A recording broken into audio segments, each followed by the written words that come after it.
G'day, I watched an episode of one of Ron Cavell's videos the other day, and he was using flare tools. Now he's a round. I've never seen him using a different shape than that. And I was wondering about that and thinking, well, I've got a part that I'd like to put a triangular pattern on. Wonder if I can do that. And looking around the place, Mittler Brothers, who are the tools that Ron uses, but they don't have anything to do with me, make triangular parts, triangular flare dies, and they also make oval flare dies. But I thought I'd try a triangular one. So this is just a bit about making up that tool and trying it. And well, at the end of the day, I did, don't look at this one, I did get a result, which is pretty much, yeah, the sort of thing I was hoping for. So I'm pleased with that. So enjoy the process. I'm starting with my my die block, I guess, simply because I'd much prefer to try and make the die to fit the die block than the other way around. I've got a little bit more choice as to how I do things with the die. So I've marked out, this is the width that's going to fit inside the channel. I've marked out on here a triangle. This outer triangle, which you might be able to see, is the I guess the flat material before I start curving it in.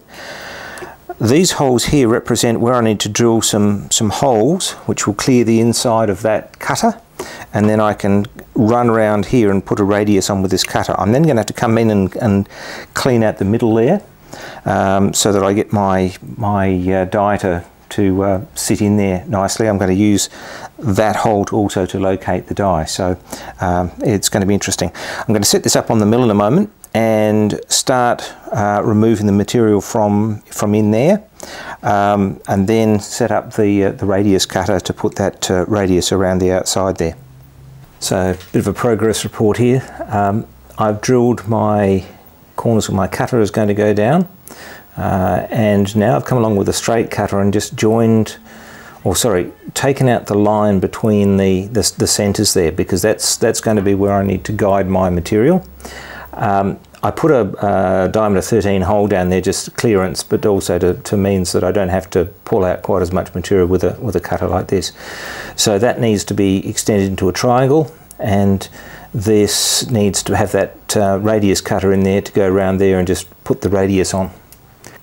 I've done my first side here. Reasonably pleased with that. It's not quite to the lines, but then the lines were only a rough guide anyway, so I'm using the DRO. Some of you might have been asking previously, how's he going to do this with a having a part in a vise that's a triangular part? How's he going to do this? Well, what I've actually done is done a bit of a trick with the universal table here. This table is now tilted around 30 degrees, which means that I can now, using that crank, move up and down that line. So I'm now going to repeat what I did over here on this particular location. To do this successfully, I need to find the centre of my hole here, and so because I've eaten half of it away with the milling, what I've done is I put a dowel pin in there. It's actually a gauge pin, but a dowel pin would do if you've got one that's just the right size. You can centre off that using your favourite method, and I just use the DRO function on the using the microscope here. What that means is that this way the line will be sort of, that you trace will be across this way it'll be at 60 degrees to that, but end of the day it'll still give you a centre, and then from that centre I can then use that to bring my rounding cutter back and forth down here. I know what the distance is between those two centres from this one here. It's 23.56. So if I set that on 0 and then I just wind my y-axis that distance, I should end up, you know, pretty much spot on. This is the bottom part of the die. It's pretty much finished. I want to do a little bit more blending here, get some of these corners out, but running the rounding cutter through there seems to have worked. There was a little spot down here which I had to give a bit of attention to, but this should be deep enough that I can have my sheet metal there and have it fold over the corner and not catch on anything, and use this inner triangular section here as basically as the locator. So that's going to lock the die in position that way, but also stop it rotating, which is quite important. Otherwise I'm going to have, you know, misshapen triangles. So the next part, of course, is the punch to go in there. I'm now working on the punch part. This is just a bit of steel. I think it's alloy steel, but it doesn't really matter. For those of you wondering when the DTI holder would get a run, well, this is it, and it works quite nicely. I've zeroed this by basically, you know, keeping that there and rotating this round, and it works just like centering up some chuck in a 4-jaw, as it is a 4-jaw. The other way of doing it would be just to rotate that round and see what that does, but you know, this is probably a little bit more precise. I set this up so that the rotary table is on the centre line of the spindle, and then have got this now so that this is basic. When the rotary table rotates, this stays in the right spot, so that's all good. I could have used this method for doing this. You know, when I did this by tilting the table, and that's possibly a little bit of on the exclusive side for most of you who haven't got universal tables, but this is another way, is basically clamp that to the table and then rotate that through the appropriate angles to get the points. In this case it would have been alright because the radius there is the radius of the cutter, and so it was just a triangular cut. For this one I'm going to have to do a little bit of jiggery pokery to get the corners to match, but that's why I've got it set up like this.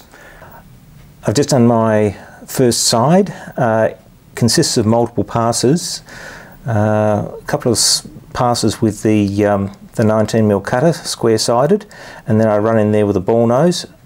I haven't done. I have to dress that just a little bit there, because getting a ball nose and a flat-nosed cutter or square-nosed cutter to coincide it can be a little bit of a trick, but it seems to be all right. I've got the depth set with the DRO, and that works. So I've now swiveled this round 120 degrees, and I'll start doing this one.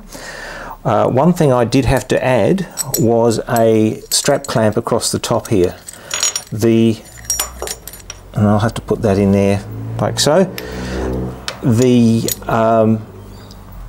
The problem is that this is an old worn chuck, and I've had to space it up so I can get the depth of cut in the blank, and so it wanted to try and lift. So I've put this on here, and that seems to be working.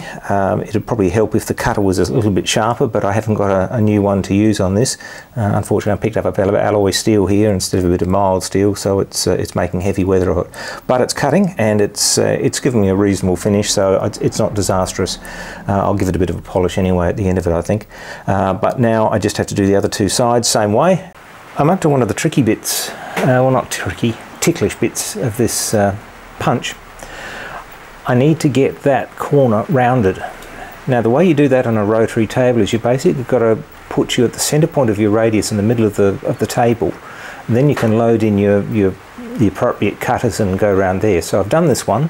The center point is that corner there, quite by accident, and I ran around first with the square-ended cutter to clear away the corner there, and then ran around with the ball nose. I'm going to have to get the riffler files out and just smooth that up a bit, but that's a nice clean radius and should match the radius on my die.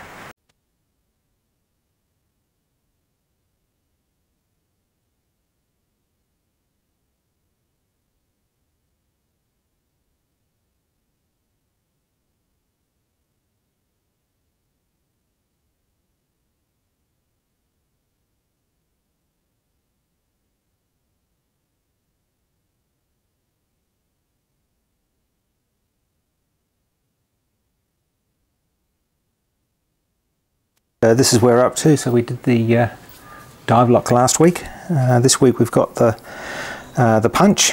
That still needs a little bit of finessing, trimming, sanding, all that sort of thing. And when they go together and get pushed together, they hopefully produce a triangular form. For those who think I have nerves of steel, I did actually try it out. and that's what I got.